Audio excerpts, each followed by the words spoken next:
Pernah nggak sih kalian ngerasa ada yang merhatiin padahal sendirian? Atau dengar suara-suara aneh di rumah yang udah lama kosong? Nah, cerita kali ini lebih dari itu. Halo guys, apa kabar semuanya?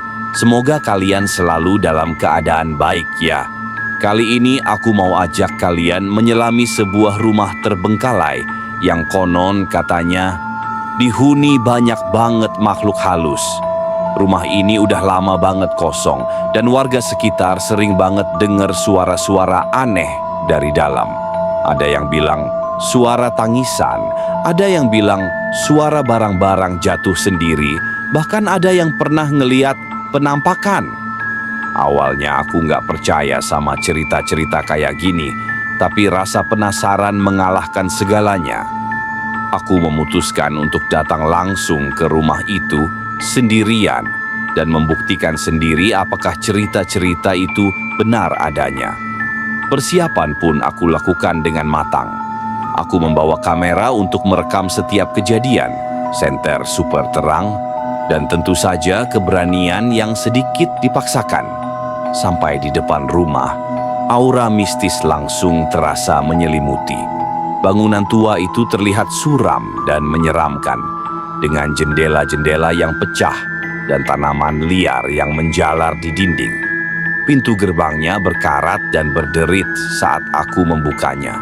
Suasana hening mencekam, hanya suara angin yang sesekali berdesir.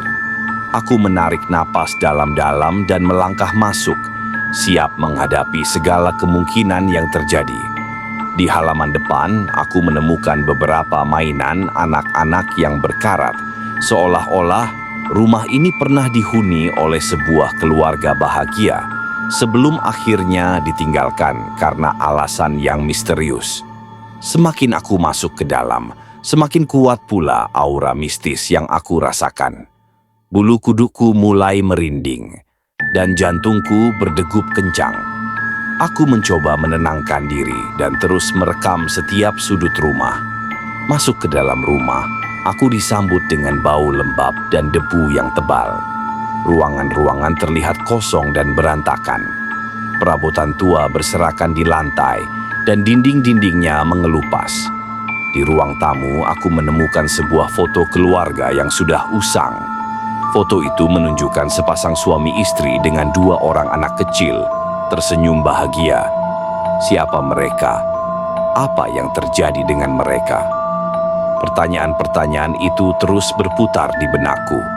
Aku melanjutkan penelusuran ke kamar-kamar lainnya. Di salah satu kamar, aku menemukan sebuah buku harian yang sudah lusuh. Aku membukanya dan mulai membaca tulisan-tulisan di dalamnya. Ternyata buku harian itu milik seorang wanita yang tinggal di rumah itu pada zaman dahulu. Dia menulis tentang kehidupannya, keluarganya, dan juga tentang hal-hal aneh yang mulai terjadi di rumah itu. Dia menulis tentang suara-suara aneh, penampakan-penampakan, dan perasaan selalu diawasi. Semakin lama dia semakin ketakutan dan merasa terancam. Aku terus membaca buku harian itu dengan seksama, mencoba memahami apa yang sebenarnya terjadi di rumah itu. Tiba-tiba, aku mendengar suara langkah kaki dari lantai atas. Aku terdiam dan mencoba mendengarkan dengan seksama. Suara itu semakin jelas, seolah-olah ada seseorang yang berjalan di atas sana. Aku memberanikan diri untuk naik ke lantai atas dengan senter yang terus menyala.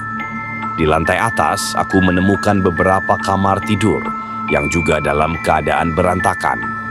Di salah satu kamar, aku melihat sebuah ayunan yang bergerak sendiri. Padahal tidak ada angin sama sekali. Aku merinding dan mencoba untuk tetap tenang.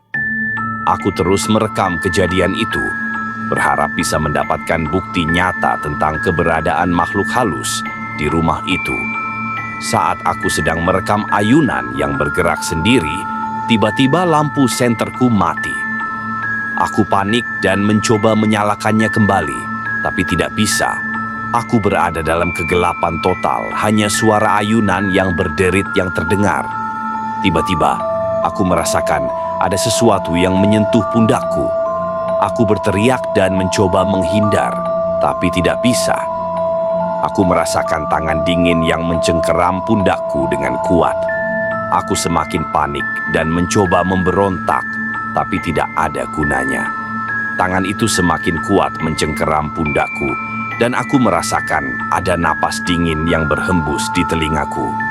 Aku menutup mata dan berdoa dalam hati, berharap agar makhluk itu segera pergi.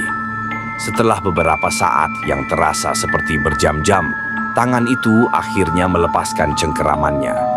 Aku membuka mata dan melihat sekelilingku. Tidak ada siapa-siapa. Aku menyalakan kembali senterku dan melihat bahwa aku masih berada di kamar yang sama. Aku segera keluar dari kamar itu dan berlari keluar dari rumah tanpa menoleh ke belakang. Aku tidak tahu apa yang sebenarnya terjadi di rumah itu, tapi aku yakin bahwa ada sesuatu yang jahat yang bersemayam di sana. Aku tidak akan pernah kembali ke rumah itu lagi. Pengalaman ini benar-benar membuatku merinding dan ketakutan. Aku berharap kalian bisa mengambil pelajaran dari cerita ini dan selalu berhati-hati saat berada di tempat-tempat yang angker. Nah guys, itu dia cerita pengalamanku di rumah terbengkalai yang penuh hantu.